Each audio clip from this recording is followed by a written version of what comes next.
Ambrosia, chapitre spécial Noël. À l'école Ambrosia, tout bourdonnait d'énergie, car c'était le jour du marché de Noël et l'anniversaire de l'école et de la princesse Ambrosia. Ce qui veut dire que c'était le jour le plus important de l'année et de la vie de la plupart des élèves.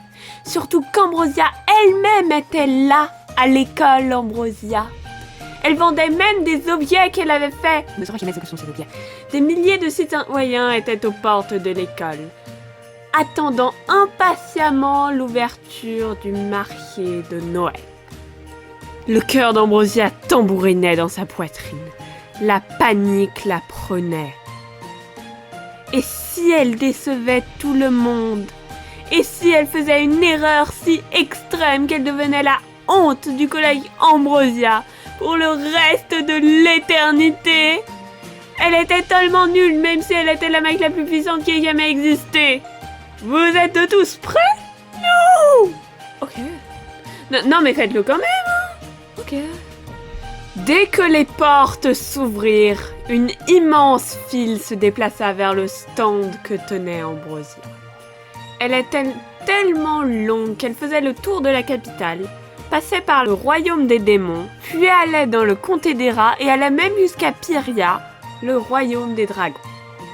La première dans la queue était On s'en fout, sa plus grande fan et meilleure amie. Salut!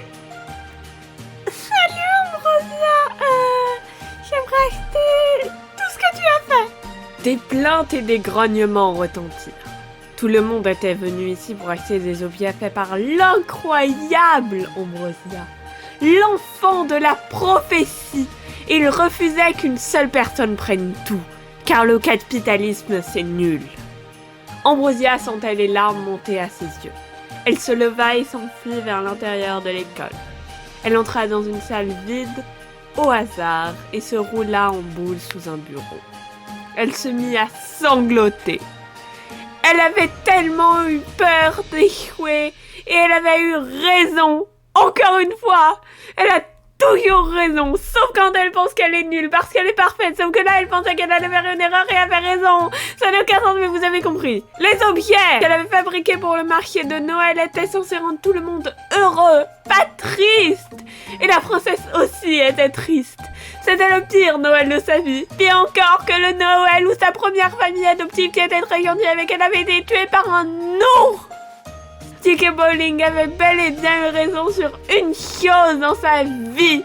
Être une célébrité connue et adorée par tous, ce n'était pas aussi bien que ce qu'on dit. Elle leva la tête en entendant un grincement. On s'en fout se tenait dans l'entrebâillement de la porte. « Désolée de t'avoir fait pleurer », dit-elle en s'approchant de la princesse. « Non, c'est ma faute. »« Rien n'est ta faute parce que tu es parfaite. C'est ma faute. » Ah oui, j'oubliais. Bien sûr, je suis parfaite. Merci de me l'avoir rappelé. De rien. On s'en fout donna à la fille aux cheveux roses un mouchoir et elle se sécha les yeux. Ses larmes se calmèrent vite. Elle fit voler le mouchoir jusqu'à la poubelle, puis en prit un autre. On s'en fout la regardait bizarrement, les yeux écarquillés. Quoi, j'ai quelque chose sur le visage? Non, c'est juste... Tu as dupliqué le mouchoir. Quoi? Ambrosia regardait le mouchoir dans sa main. Son amie ne lui en avait donné qu'un seul, qui était à la poubelle. Elle avait des pouvoirs de duplication. C'était une magie rare et incroyable.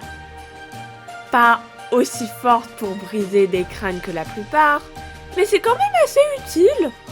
Oh mon Dieu! La gamine aux cheveux bicolores se leva, retrouvant sa joie. Elle se mit à sautiller partout.